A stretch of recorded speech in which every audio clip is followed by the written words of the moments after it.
In this video, I'm going to share the one thing to learn to improve your art drastically.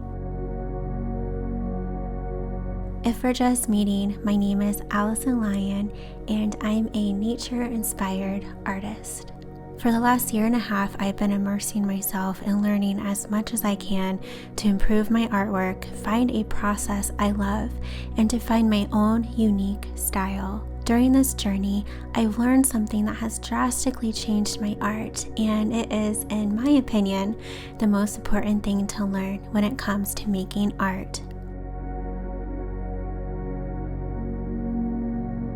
The most important thing is to use all 10 values on the value scale in your artwork.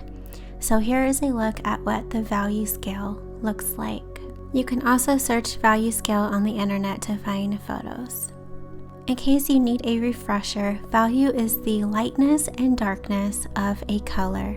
Using all 10 values in your art will increase the contrast, give more depth, make your art look more interesting, and make your art more sellable if you choose to sell. Art can look amateur and flat if only values 3 through 8 are used, or if an artwork only has midtones and no highlights or dark darks.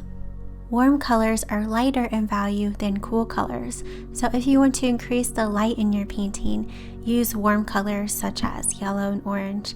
And if you want to increase the darks in your painting, increase the cool colors like blue and purple. An easy way to increase your darks and lights and up the contrast is to paint lights right next to darks, especially where the focal point is. The term for this is chiaroscuro, and I'll put that in text on the screen because the spelling is a little complicated. Another way to look at value is what colors you use. You can use complementary colors next to each other to increase the value of that area. I like to do this with the focal points of my paintings. Here's a tip to see if your art needs more lights or darks. Take a photo of your art, then decrease the saturation of the photo all the way to turn it to black and white, and this will help you see the values better. If you'd like to practice this, you can make a value scale like I did in this video. I used Stonehenge watercolor paper and black and white acrylic paint.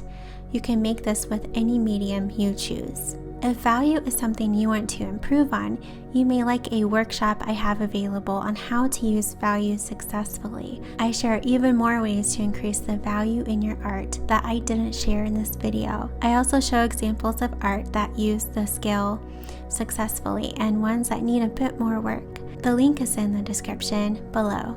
Comment below one big takeaway you got from this video, and I will see you in the next one. Thank you so much for watching.